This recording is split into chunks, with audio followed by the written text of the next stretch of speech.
Itoophiyaa ijaaruuf Oromiyaa diiguu ijaarsa biyya Itoophiyaa akka dur ijaaramuu eegalamtetti xumuruuf dhama'uun balaa guddaa fida. Hordoftoota keenya jaalatamoo, qophii keenya lafaaf lafee har'aa keessatti gocha Oromiyaa diiguu Koomishinii Marii Biyyaalessaatiin adeemsifamaa jiru ka'umsa godhachuudhaan taateewwanii fi gochoota eenyummaa sabaa balleessanii federaalizimii fi heera Itoophiyaa waraqaarratti hafe haquuf taasifamuu kaayoo Oromiyaa diiguu fi kanaan wal qabatan seenaa waliin walitti hiinee ilaalla. Hireewwan bilisummaa saboota impaayera Itoophiyaatiin marroo 3 kutaa 2 isinii dhiyeessina. Qopheessan Ibsaa Gammadaa, gulaalee kan dhiyeessu Dagaagaa Gammachuu, teeknishaanni Iftuu Galataati. Kutaa 1ffaan kunuuti.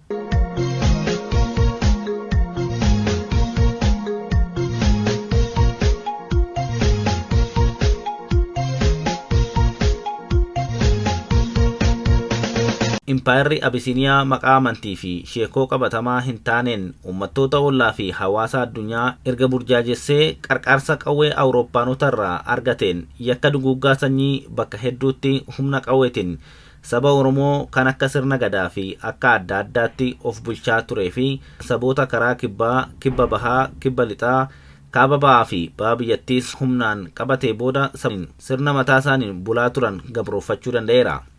Impaayera Itoophiyaa boca amma qabdu kanaan kan humnaan ijaare bara 1880moota hanga 19 duwwaa jidduutti koloneeffattoota Awurooppaa Afrikaa qircachuuf dhufan waliin jala deemtuu isaanii yookiin Junior Colonial Partner ta'ee gariiniif lafa gurguraa fakkeenyaaf kan akka Jibuutii fi Eertiraa mootii Minilik yoo ta'u, sheekkoon Habashaa garuu mootonni isaanii karaa mootittii Saabaa yookiin Sheebaa biyya Israa'el deemtee Nugusa Israa'el Salamoon irraa ilma Minilik tokkoffaa jedhamu deechetiin ragaa tokko malee sanyii lakkaawachaa bara 3,000 ol biyya bulchuu isaanii himatu. Ka'umsi isaanii sheekoo kana ragaa seenatiin otoo hin mirkaneessin akkuma sobametti fudhatanii warra biraa fudhachiisuudhaan sirni Nugusaa Salamoonawaa jedhamu uumamuu fi isaan qofti itti abbaa ta'anii kan Itoophiyaa bulchuu qaban ta'uu himachuun sheekoo kana uummata Abisiiniyaa yookiin kaaba Itoophiyaa fudhachiisuus danda'aniiru. Dhugumatti garuu sirni Salamoonawaa bara 1270 namni Yikunoo Ablaak jedhamu kan mootummaa Zaaguwee Shiraan fonqolchee aangoo qabachuu isaatiin dura jiraachuu ragaan mirkaneessu hin jiru. Dhuma jaarraa 19ffaa yeroo Awurooppaanonni Afrikaa qircatan anis taa'ee hin ilaalu jechuudhaan burjaajii nuti kiristaana qaroome malee akka warra Afrikaa biroo miti jedhuun burjaajii uumee qawwees argatee Minilik Itoophiyaa amma jiru tana humnaan saboota ofiin of bulchaa turan akka Oromoo, Sidaamaa, Walaayittaa, Kafaa fi kan kana fakkaatan Itoophiyaa amma addunyaan kaartaraan beeku tana ijaaruu danda'e. Achirraa kaasee hiree saboonni bilisoomuuf qaban dukkanaa'ee hamma bara 1974tti turuu danda'eera. Hiree san dura walqixxummaa fiduuf ilmi Mohammad Alii Lijiyyaasuun yaalee jalaa fashale qofa ture. Achi booda baroota dhiyoo keessa maqaa yeroo dheeraa kaaba Itoophiyaa fi kibba Eertiraa bakkoota akka Akaalee Guzaayee, Hamaasenii fi Kareenfaa hammatee ittiin beekamaa ture Abisiiniyaa kan jedhu dhiisanii jecha afaan Giriikii Itoophiyaa jedhamu kan dur warri Giriikii kitaaba qulqulluu afaan Hibruurraa gara afaan isaaniitti yeroo hiikan jecha ummata biftisaa gurraachaa ummata Kush ibsuuf jecha fayyadamanitti jijjiirrachuuf dhamaa turaniiru. Hanga dhuma waraana addunyaa lammaffaatti fi hundeeffama dhaabbata mootummoota gamtoomanii UN bara 1948tti biyya amma Itoophiyaa jedhamtu tun biyyoota addunyaa biroo biratti ifatti kan beekamtu maqaa Itoophiyaa jedhuun odoo hin taane maqaa Abisiiniyaa jedhamuun ture. Mootichi Haayila Sillaaseenis biyyattii bakka bu'ee yaa'ii dhaabbata League of Nations jedhamurratti hirmaachaa kan ture maqaa mootii Abisiiniyaa jedhuun akka ta'e ragaaleen ni mirkaneessu. United States maqaa Itoophiyaa jedhu kana hanga bara 1926tti fudhachuu didaa kan turte yoo ta'u, maqaan Abisiiniyaa jedhamu bal'inaan kan beekamu ta'ullee ibsaa turteerti. Maqaan waa maleen ba'u yoo maqaa biyyaa ta'u immoo warra dhiibuu fi warra dhiyeessu waan qabuuf mootonni Abisiiniyaa kana hubachuudhaan maqaa Abisiiniyaa jedhuun ummata humnaan cabsanii qabatan habashoomsurra maqaa kitaaba qulqulluu keessatti hiikaa afaan Giriikii qabu kanatti dhimma ba'uun akeekuma duraa galmaan gaachuuf jedhanii akka ta'e hubachuun nama dhibu. Haaluma kanaan burjaajii oduu sobaatiin uuman kanatti dhimma ba'uun saboota gabroofatan walitti baqsanii eenyummaa maqaan isaa Itoophiyaawwinnat jedhamu kan qabiyyeensaa Abisiiniyummaa qofa ta'e uummattoota buleeyyii irratti fe'uu eegalan. Afaan, aadaa, duudhaa fi eenyummaa ofii dagachiisanii kan ofii itti fe'uuf seeraa fi imaammata baafatanii hojiitti kaasgaan. qaroowwan uummattoota mirga saba isaaniif dubbatan ukkaamsuuf ammoo maqaa hin malle itti baasuun yakkaa turan. Fakkeenyaaf bara Minilik irraa kaasee uummanni Oromoo guutummaatti yakkamaa ta'ee mootummaan nafxanyaa kun maqaa gaallaa jedhuun waamaa ture. Hiikan jechichaaf kennames gara jabeessa doofaa hin qaroomne bulguu diina Amaaraa kan jedhu yoo ta'u, kuusaa jechoota afaan Amaaraa kajeraa keessatti yaalsanaxxanee cakkaanyi aramanee Amaaraa xalaat jedhamee kaa'ameera. Oromoon eenyummaa isaa akka lagatu seerri fi imaammanni itti bahee yakkame.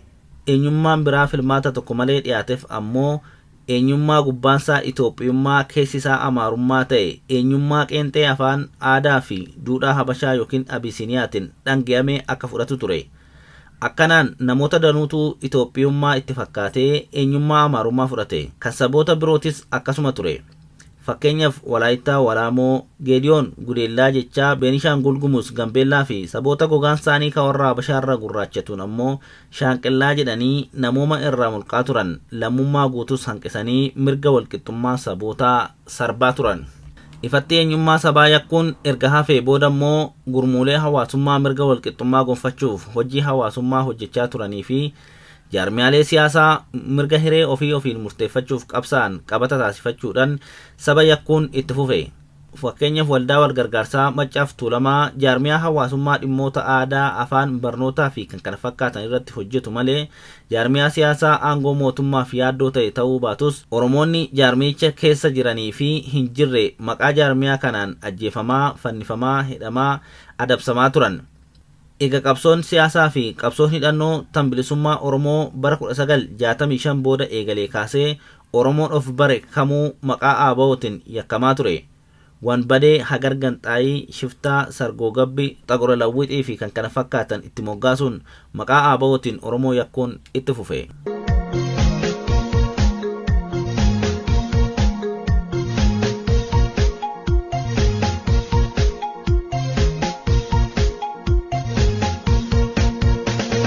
Bara 1991 jijjiiramni caasaa qeenxee impaayiratti jijjiire godhamee chaartara ce'umsaa fi heera boodarra bara 1995 bahe keessatti mirgi hiree ofiimaa murteeffachuu hammatamus qabatamaan garuu hojiirra oolee jijjiirama fullaa hin finne. Warri TPLF fi Oromiyaa fi saboota biroo irratti olaantummaa argachuuf akka isaan fayyaduuf akkasumas siyaasa Itoophiyaa irratti kophaa isaanii akka fedhanitti muranii murteessuuf jecha shira warra Shaabiyaa wajjin xaxaa turaniin OPDO yookiin dhaadhiyoo ittiin Oromiyaa seenan tolfachuun isaaniitis kanumaaf ture. Haaluma kanaan warri TPLF fi paartilee ergamtoota ofiif ajajan kan akka OPDO, BADN fi DHDN agoobara Addawaayii jedhamu jalatti walitti qabuudhaan humna tolfatee turtiin ABO'n mootummaa ce'umsaa bara 1991 keessatti qabaachaa ture gabaafamee filannoon bara 1992tti karoorfame otoo hin deemsifamin addi bilisummaa Oromoo hanqifamee dirqamee gara qabsoo hidhannootti akka deebi'u taasifamuun yaadannoo seenaa dhiyooti. Akka namoonni tokko tokko barreessanitti filannoo san irratti ABO'n kaadhimamtoota Oromiyaaf dhiyeessuu qabu keessaa parsantaa 90 akka qopheeffate dhaadhiyoon qabsoo Oromootti danqaraa ta'uuf warra TPLF'n Tigraay gammoojjii Adeet keessatti tolfamtee Oromiyaa Salaalee Darraatti akka hundeeffamte himachaa turte garuu parsantaa 10 hanga 20 caalaa dhiyeeffachuu akka hin dandeenye himama. Dhaadhiyoon baratanii garuu namuma kaadhimamaa ta'uuf argachuullee akka dadhabde warri TPLF yookiin EPRDF tolchanii beeku turan. Kanaaf Oromiyaa keessatti filannoodha waan mo'amaniif ABO filannoo keessaa baasanii dirqiin hidhannootti galchan. Achirraa kaasee hanga bara 2001 yeroo haleellaan shororkeessummaa jedhamuun ibsame United States New Yorkitti lubbuu kumootaa galaafatetti qabsaa'onni Oromoo, sabboontonni, barattoonni, barsiisonni, qonnaan bultoonni, daldaltoonni, abbootiin qabeenyaa fi kutaaleen hawaasaa martii maqaa dhiphummaa, ganxaay, xabbaabii fi kan kana fakkaataniin adabsamaa ture. Haleellaa New York kan World Trade Center irratti bara 2001 raawwate hordofee garuu yaadirimeen shororkeessummaa jedhamu dhufee shororkeessuun kun biyyoota abbootii irreetiin bulan akka Itoophiyaa faa keessatti tooftaa fi meeshaa ittiin siyaasa paartii morkattootaa fi humnoota roorroo didanii bilisummaaf falman ittiin yakkanii farrajan ta'ee tajaajile. Itoophiyaanis kanumarraa ka'uun seera shororkeessummaa Oromoof baafattee ittiin Oromoo adamsaa turte. Haalli kun hanga bara 2018tti kan itti fufe yoo ta'u namoonni kumootaan lakkaa'aman ajjeefamanii kumoonni qaamaa hir'ataniiru. Kumaatamoonni hedduun ammoo hidhamaniiru, dhibboonni hedduun ammoo achi buuteen isaanii har'allee akkuma dhabametti jira. Bara 1991 bara ce'umsatii kaasee hanga yeroo kanaatti Oromiyaa irratti kaffedhii uummataa malee aangoffamee sabboonota adamsiisaa ajjeechisaa hidhaa hiisisaa ture dhaadhiyoo kaleessaa ta'uun kan jijjiirama bara 2018 booda paartii Bilxiginnaa jedhee maqaa jijjiirrate ta'uu yaadachuun barbaachisaadha.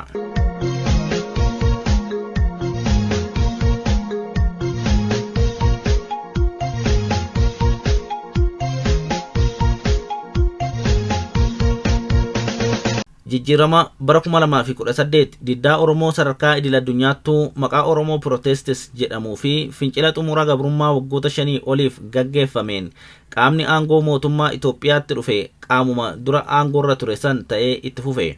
Garaagarummaa yoo jiraate TPLF aangoo sadarkaa federaalaa keessaa ba'ee gara naannoo Tigraayitti deebi'uu qofa. Kunis gamtaan dhaadhiyoo fi sochii dimokiraatawaa saba Amaaraa yookiin BADN jedhamu marii Addawaayii keessatti tumsa haaraa TPLF aangoorraa buusuu taasifamuun qabsoo uummanni gaggeessetti abbaa ta'uuf of qopheessuu danda'eera.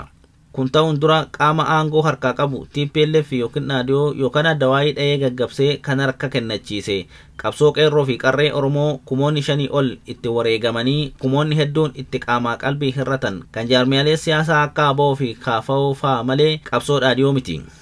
Addawaayin dhaadhiyoo dabalateetu siyaasan mo'amuu isaanii amananii harki micciiramee aangoo gadi lakkisuuf dirqamus qabsoo ittiin mo'amirratti deebi'ee firii qabsichaa parsantaa 100 kan fudhate gareedhuma mo'ame dhaadhiyoo fi waa'ila isaa BADN qofa malee qaama qabsoo gaggeessaa ture keessaa kan aangoo qooddate hin jiru.